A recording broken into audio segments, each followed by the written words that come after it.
Just this morning, Attorney Gadon and I guested our guests in the show of Christian Esguerra, ANC.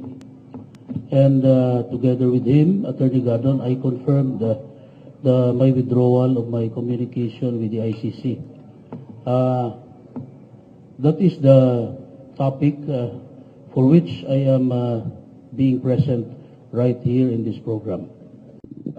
Yes, I am appearing now as an assisting counsel for Attorney JUDE SABIO, and I got interested in his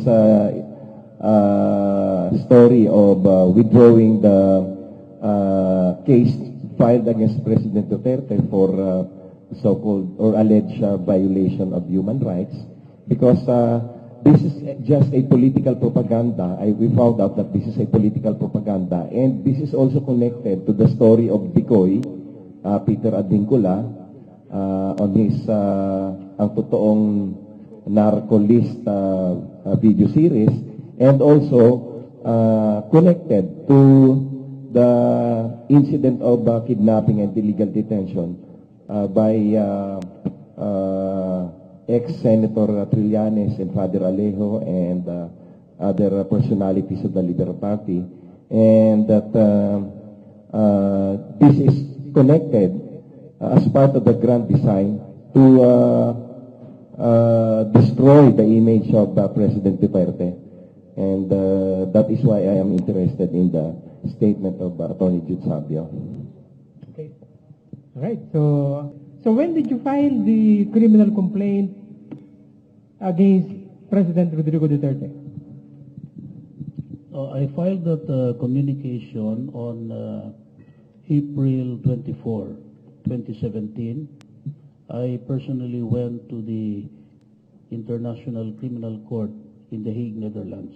Okay, and you personally went to the International Criminal Court in Netherlands. So who financed your travel there?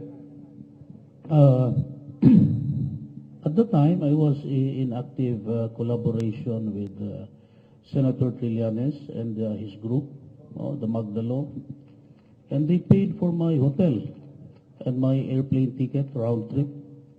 And Senator Trillanes gave me 30,000 as pocket money. That's all. And who prepared the complaint? Is it you or is it somebody else? I prepared that complaint personally. Okay. I made that communication based on my personal assessment of the evidence and based on the law. Okay. And at that time, in your personal opinion, is there a violation of the human rights here in the Philippines related to the extrajudicial killings, alleged EJK, perpetuated by the present administration? At that time, it was my well-considered view and opinion that there was a prima facie case for alleged crimes against humanity.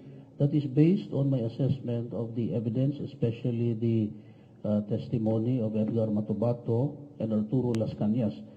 In my theory in that communication, it was my proposition that there was already a system of death squad killings in Davao, which was continued when President Duterte became president. And that is based on the story of Edgar Matubato and Arturo Las Cañas at the time. And so at that time, you were really convinced that there were violations. So what made the big turnaround? What made you decide to withdraw your complaint? We all know what happened in sometime in April 2019 when the Bicoy scandal erupted. That began my trajectory against that communication. And it was compounded by the fact later on when Senator Trillanes actually recruited me to be a lawyer for Bicoy. And I was surprised when he said in his Senate privilege speech on May 27, 2019, that Bicoy did not pass his vetting. That to me was dishonesty and deception. Because if Bicoy did not pass vetting as belatedly claimed by him, then he should not have recruited me as a lawyer for that person or for those so-called totoong narcolist videos. Because as a lawyer, he should have told me when he tried to recruit me as lawyer for Bicoy that Bicoy did not pass his vetting. But truth to tell, we never discussed Bicoy. Because when he tried to recruit me as lawyer for Bicoy, it turned sour. When they began to question my license as a lawyer, when they asked me if my license as a lawyer is still valid, because of that MCLE deficiency that I had, which resulted into an arrest warrant against me. That turned the situation sour between me and Senator Trillanes. And when my warrant of arrest was lifted, that was when they began to recruit me as lawyer for Bicoy. Who questioned your MCLE deficiencies? Senator Trillanes, through his staff, asked me if my license as a lawyer is updated.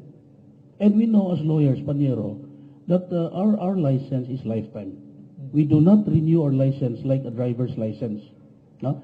Our MCLE is just a matter of compliance. We comply with the MCLE. Even if we are deficient or delayed in compliance, our license as lawyers, our license as a lawyer is still existing and valid. We know that. Now, that was an insult to me. For Senator Trillanes to recruit me as a lawyer and then to ask me if my license is still valid, that is to me an insult to my profession. He should not have asked me about my MCLE license in the first place. That is why when we met at the Novotel Hotel in Cubao, Quezon City, we never discussed any more about